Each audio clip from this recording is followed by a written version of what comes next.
Dia itu lumpuh dan tidak bisa bergerak sama sekali gitu guys. Tapi dia itu bisa merasakan nih apa yang sedang dokter perbuat terhadap diri dia gitu.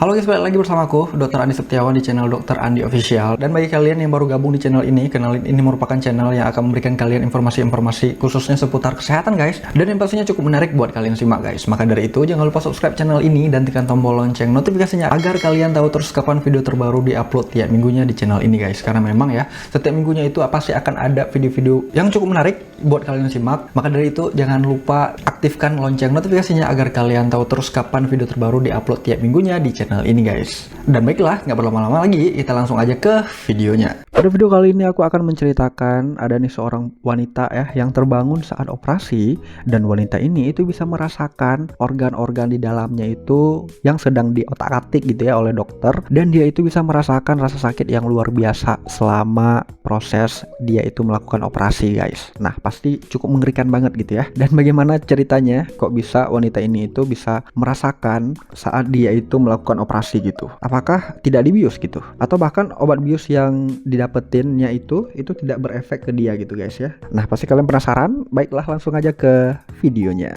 Ya guys, pada cerita kali ini ada seorang wanita yang berbagi kisahnya yang cukup menyakitkan ya selama dirinya itu menjalani sebuah operasi. Wanita tersebut itu menuturkan bahwa dirinya itu menderita sakit yang luar biasa nih selama dia itu melakukan operasi. Dan wanita ini juga mengaku bahwa dirinya itu merasakan organ-organ di dalam tubuhnya itu digerakkan di saat dirinya itu terbaring lumpuh guys. Wanita ini dikenal dengan nama Donna Penner. Donna Penner itu menjalani operasi malpraktek yang dilakukan oleh sebuah rumah sakit di Kanada. Dan diketahui juga Donna Penner ini merupakan warga Kanada asli ya yang menderita perihnya rasa sakit akibat operasi malpraktek yang dilakukan oleh dokter di rumah sakit tersebut. Saat operasi berlangsung, Donna Penner itu mengaku bisa merasakan apa yang sedang dikerjakan oleh dokter pada diri dia guys. Namun walau begitu, dirinya itu nggak bisa bergerak ataupun menolak rasa sakit tersebut.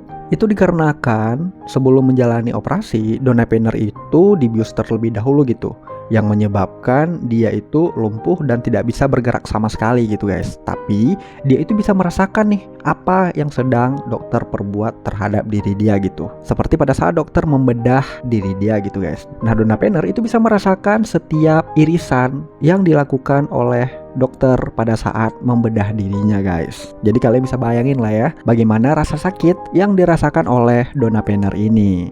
Donna Penner itu mengaku bahwa rasa sakit yang ia alami saat itu merupakan rasa sakit yang terburuk yang pernah dialami seumur hidup dia guys. Pada awalnya Donna Penner berhasil menjalankan satu operasi yang melibatkan organ di dalamnya, hingga pada akhirnya dirinya itu mulai sadar nih. Tapi walaupun selama operasi itu dia bisa merasakan apa yang sedang dokter lakukan terhadap diri dia gitu ya, dengan menahan rasa sakit yang luar biasa gitu ya. Pada awalnya memang Donna Penner ini berhasil menjalankan satu operasi yang melibatkan organ di dalamnya gitu. Hingga pada akhirnya dia juga udah mulai sadarkan diri gitu ya. Namun kondisinya itu tiba-tiba memburuk. Dokter menemukan satu kondisi yang bermasalah di organ bagian dalam Donna. Saat itu Donna yang telah sadarkan diri juga menyadari nih ada yang bermasalah dengan organ bagian dalamnya. Tapi meskipun begitu ya, Donna ya nggak bisa bergerak lah, atau bisa kita bilang lumpuh karena efek dari obat bius yang dokter berikan kepada dirinya guys. Pada awalnya itu Donna diberikan ketanin yang membuat dirinya itu pingsan. Ya sekalian juga sebenarnya efeknya itu bisa mencegah rasa sakit yang bisa dirasakan oleh pasien yang mendapatkan obat tersebut. Selain itu, ia juga diberikan obat lumpuh untuk mencegah pergerakan ototnya. Jadi selain ketanin tadi, dokter juga memberikan obat bius yang lainnya nih untuk benar-benar bisa membuat kelumpuhan sementara agar pergerakan ototnya itu bisa terbatas gitu. Sayangnya obat-obatan tersebut itu tidak berfungsi dengan baik di tubuh Donna. Ya, Donna juga dikala itu masih sadarkan diri sih sebenarnya dan bisa merasakan rasa pedih yang tidak bisa dikiranya guys. Diketahui kejadian malpraktek ini itu Donna alami pada tahun 2008. Dan kala itu juga Donna menjalani laparoskopi eksplorasi setelah mengalami perdarahan hebat selama menstruasi. Operasi tersebut melibatkan sayatan vertikal panjang yang dibuat pada perut ya, sebelum ahli bedah memeriksa perut apakah adanya kerusakan ataukah adanya sebuah penyakit. Donna juga berbagi ceritanya ya, pengalamannya selama dilakukan operasi, yang dimana sebenarnya di awalnya itu efek obat biusnya itu juga lumayan bekerja pada dia gitu ya, dimana dia itu di awal-awalnya itu ya tertidur seperti pasien-pasien pada umumnya, tapi tiba-tiba dia terbangun ya dan bisa mendengarkan suara di ruang operasi gitu. Dan pada saat itu di dalam hati Donna berasumsi bahwa operasinya itu telah selesai, padahal malah operasinya itu sedang berlangsung gitu. Dan dimana disitulah mimpi buruk ini itu dimulai, dimana Donna itu bisa merasakan setiap sayatan yang dilakukan oleh dokter yang membedah diri Donna guys. Donna merasakan rasa perih tersebut itu kurang lebih selama 60 menit. Itu bukan waktu yang singkat ya untuk bisa merasakan rasa sakit yang luar biasa ya. Pada saat itu ya hanya lidahnya yang bisa bergerak, dan dia juga berusaha nih menarik perhatian orang-orang ya, termasuk dokter anestesinya, yang dimana Donna berharap ya ada seseorang lah yang sadar bahwa Donna itu sudah terbangun gitu guys. Tapi ya tidak ada satupun yang ngeh ya bahwa dia itu sudah sadar gitu. Dan pada saat itu juga Donna sempat putus asa juga ya, dia sempat underestimate gitu ya. Donna berpikir operasinya ini akan gagal lantaran ya rasa sakit yang sudah dia rasakan sejak lama gitu. Dan selama operasi juga Donna sempat merasakan kesulitan dalam bernapas ya, hingga pada akhirnya ya Donna berhenti bernapas gitu guys. Dan saat itu tuh baru tim medis menyadari apa yang sedang terjadi pada Donna gitu. Alhasil tim medis pun itu langsung melakukan resusitasi manual untuk memaksa udara masuk kembali ke paru-paru Donna gitu guys.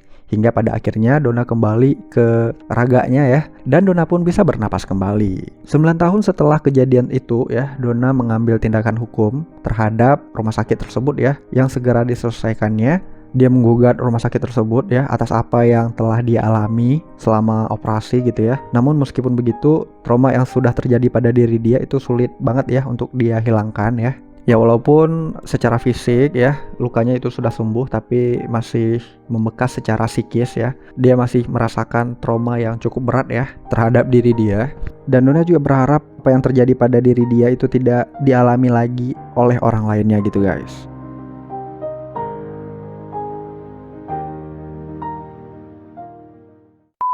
Oke ya, sekian aja video kali ini. Aku harap video kali ini bisa bermanfaat buat kalian, bisa menambah wawasan kalian, dan sebenarnya juga kalian bisa komen di bawah seputar video kali ini, dan juga kalian bisa komen-komen di bawah apabila kalian punya ide untuk video ke depan. Kalian bisa langsung komen aja di bawah guys. Dan seperti biasa kalian bisa like video ini jika kalian suka, cuekin aja jika kalian nggak suka, share ke teman-teman kalian yang menurut kalian butuh tentang informasi yang ada di video kali ini. Subscribe juga channel ini dan tekan tombol lonceng notifikasinya agar kalian tahu terus kapan video terbaru di-upload tiap minggunya di channel ini guys. Karena memang setiap minggunya seperti yang udah aku bilang sebelumnya ya di awal, setiap minggunya itu pasti akan ada video-video baru yang pastinya akan cukup menarik buat kalian simak guys. Maka dari itu supaya jangan ketinggalan, jangan lupa tekan tombol loncengnya guys. Dan yang terakhir, kalian bisa ikutin aku di Instagram juga ya, karena aku juga punya Instagram @dr.andisetiawan. Kalian bisa ikutin aku di sana karena aku juga cukup sering men-share beberapa informasi di sana juga guys. Oke guys, sekian, terima kasih. See you di next video.